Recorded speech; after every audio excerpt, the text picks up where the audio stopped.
Okay guys, welcome to the next part of this series of Fragments Revisited. Today we're going to implement the creation of the second activity. So in order to do that, we add an else statement here. So if it's not a dual pane, we're going to create an intent.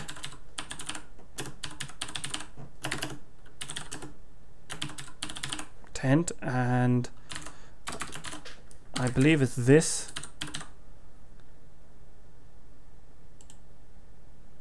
Oh, what's the context for this now? Ah, yes. We have to pass in the class, so it's element details activity. I'll just copy and paste this here. Dot class. Okay, so that's our intent ready. So now what we're going to do is we're going to get the intent dot put extra, and we can pass in whatever value we need to. So the name or the key for this time. So it's a similar system to the bundle. I believe you can actually pass bundles into this as well. In fact, that's what we will do. We'll pass the bundle in, okay? Okay, dot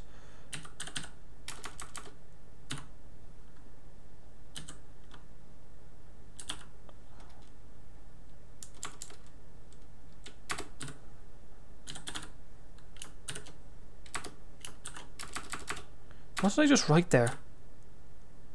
I actually cannot remember what I wrote. That's pretty funny just there a second ago. Put extra, that's what it is. Yeah, so we can actually add a bundle into it if we need to. So we're just going to type this bundle. And this will actually make things a little easier down the road. And then the bundle itself will be element. So as we did before, we set arguments for the fragment. We're actually putting the bundle into the intent, and then we're going to start activity.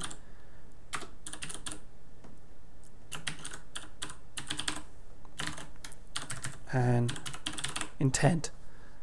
Okay, so we're going to start our activity now. Before we do anything else, we haven't called this activity yet. We have to add it to the manifest. So we're just going to go down here, add activity, browse. Just give it a second to find it. Elements detail activity. Okay, save that. Check the manifest or check the actual XML. Yep, elements detail activity is in there. You have to add it to the manifest, remember.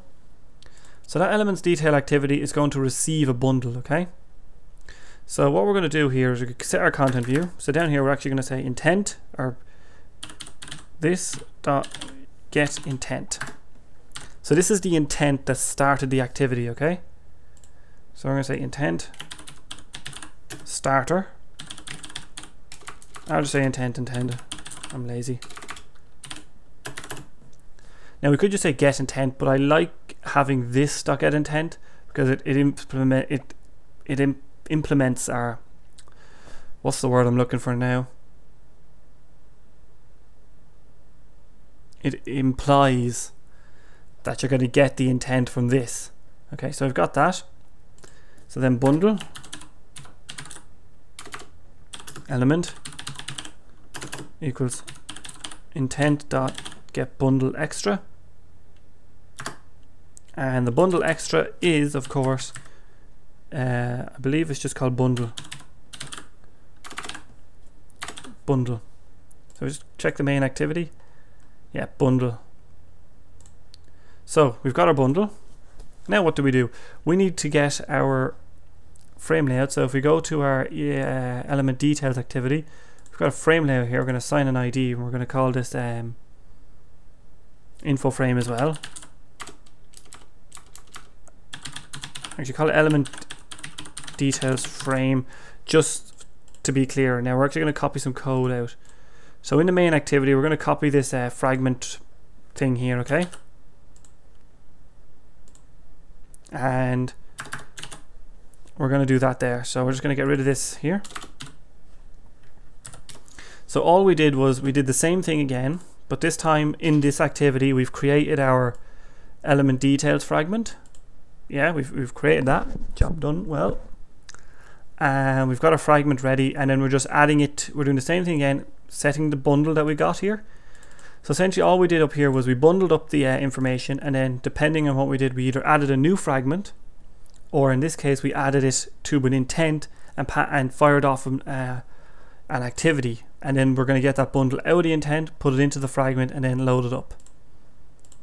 So if we run this, we should get a very nice little thing here. So once the Nexus 7 loads up, so if we click this, and as you can see, it brought up a new activity. So if you press back, okay, so that's for portrait mode.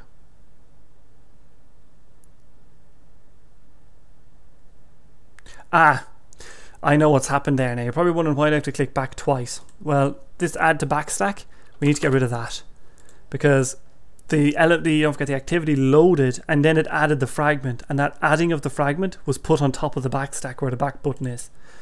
So now if we press Ctrl F11, it'll load up our new view. I'm going to click on phosphorus, and you can see it loads there. So, and if you click on sodium and then scandium, see? So that's how it works. So now we've got it working correctly. Very easy to implement this, and I've shown you how to do it. Now the source code for this will be online, but we have to make one more change. I'm going to show you a little bit of a problem. Suppose we added up magnesium, okay, which is fair enough. Then we rotate.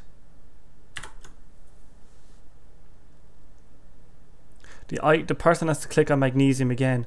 When what a user would predict that they've clicked on it, shouldn't it load up in the new screen on its own? That's a peculiar one there now. How do we stop that? And if we go into magnesium in portrait mode, okay, and we Ctrl F11, it's on its own. So what we want to do is we want to save the instance state. Now this is a little bit confusing, but the first thing we're going to do is this activity will never be seen in a landscape mode with it. It should never be seen.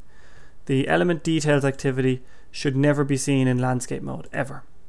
Because why would it? Why would elements detail activity be in landscape? It's only ever, or in a portrait mode, sorry.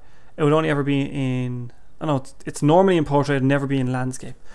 So what we can do is we can actually, in the onCreate, and we set our view, we can actually implement a little thing here.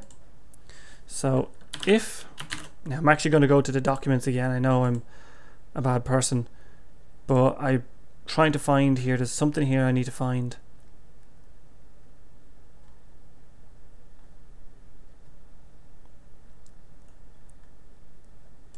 Is under building a flexible UI? Bollocks. Okay, so clicked on the wrong thing. So what's happened here is I need to look up something. I'll be back in a second. Okay, so I have the code for checking if it's in landscape mode, and it's this. So we're just going to actually just make this this. So I have to import configuration, and we'll just, okay, so what we've done here is this test, get resources, get configuration.orientation value, and then configuration. Now if it's in landscape mode, we want to change that to orientation landscape. So if it's in landscape mode, so if we were in portrait mode and it's changed and it's in landscape mode, we need to get rid of this. So we just say finish. And finish just ends the activity there and then, and pops back. So if we hit run, it should work now. And we need to actually rotate the emulator.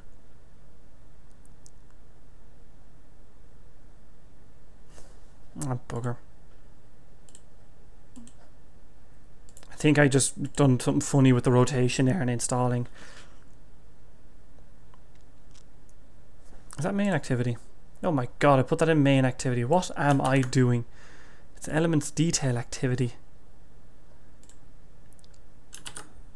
That's where it should be. What am I doing? I may rerun this. I managed to make a tit of that anyway.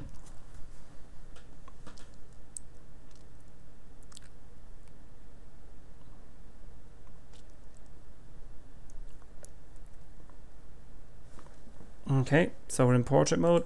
Click on magnesium. New activity comes up. Rotate the device. Goes back to the start. Perfect. But we still have a peculiarity here because main activity isn't memorizing what's happening. Is it? It's not really. Like, magnesium should have appeared there because I clicked it. Why did it get wiped out? Well, we can actually change this here in main activity, okay? See this click position here?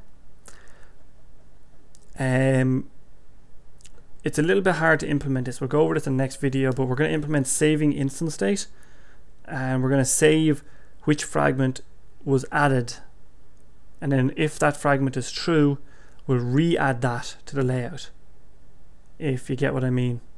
I'll show you how to do that in the next video. We're going to show you a little trick. It's not the ideal way of doing it, okay? We really should store the position, but I have a much cleaner way of doing it, and it also is very useful. It's a good way of passing fragments.